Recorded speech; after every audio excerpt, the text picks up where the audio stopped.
Y continuamos en Cuba. La situación económica y política que se vive hoy en la isla, según analistas, parece estar peor que cuando el pasado año estalló la rebelión del 11 de julio. Rolando Nápoles nos explica. Hola, sí, muchas gracias, Daniel. Y una de las grandes preocupaciones hoy en la isla es la nueva tanda de apagones en Cuba. Una situación incluso que fue una de las principales causas que estallaron esta rebelión del 11 de julio en Cuba. Las condiciones materiales, las condiciones de carestía son iguales o peores que las que existían durante el estallido social del 11J. El premio Sájarov 2010, Guillermo Fariñas, conoce muy bien cómo se manifestó en Santa Clara la rebelión del 11 de julio en Cuba.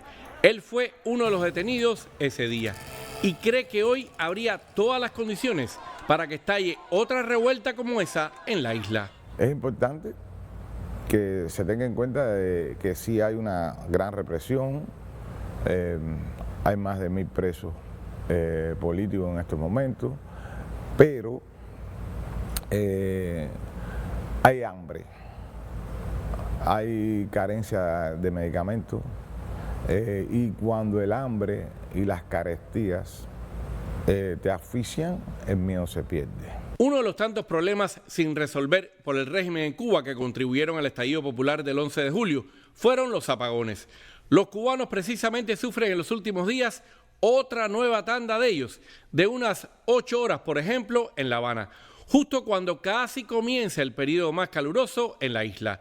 Según la agencia EFE, solo en los últimos 11 meses, la Unión Eléctrica reportó más de 300 afectaciones por averías o labores de mantenimiento en las termoeléctricas cubanas. Es posible que se produzca un estallido pronto, puede ser que no sea este año, puede ser que sea en próximos años, pero indiscutiblemente se va a producir un estallido porque no le está dejando más salida la Junta Militar a la ciudadanía con respecto a eso. O sea, ellos cada día aprietan más las necesidades.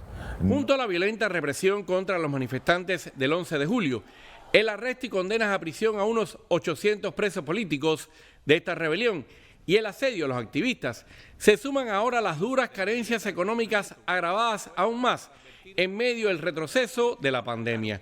Un peligroso cóctel sobre el que muchos ven un riesgo político para otra revuelta en Cuba. Esta es la supuesta democracia que ellos venden, que no quieren tener rivales políticos, y yo me quedo así que tú dices, no, verdad que ya tú eres cinta negra en ser cara de ladrillo. Hablas de esto cuando ustedes mismos trajeron a 100 jóvenes norteamericanos para que marcharan con usted el 1 de mayo, gritando abajo el bloqueo, y que gritaran abajo el bloqueo en una marcha que costó millones de pesos en plena crisis, una marcha improductiva, pero después no pararon ahí, después se lo llevaron para el centro Fidel Castro, un centro que costó millones de dólares en plena pandemia, que solamente sirve para el culto de la personalidad al estilo norcoreano.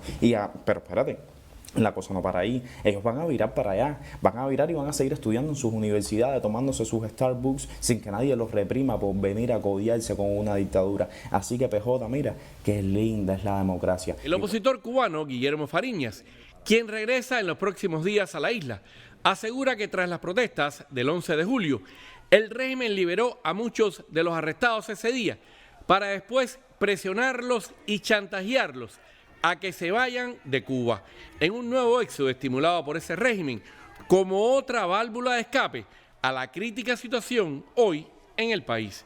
Por ejemplo, en mi provincia, Villa Clara, hubo más de 7000 detenciones entre el 11, 12, 13 y 14. Y sin embargo han procesado a, si acaso, 100 y tantos, 80 y tantos. Los otros los cogieron, los humillaron, los torturaron, los apalearon y los soltaron con multas algunos, sin multas otros, y a través de los aparatos de control y represión social los están constantemente presionando para que se vayan. Y por cierto, como recuerda la agencia EFE, la revuelta del 11 de julio en la isla comenzó en el poblado de San Antonio de los Baños, precisamente en medio de uno de los tantos apagones en Cuba. Rolando Nápoles, América Noticias.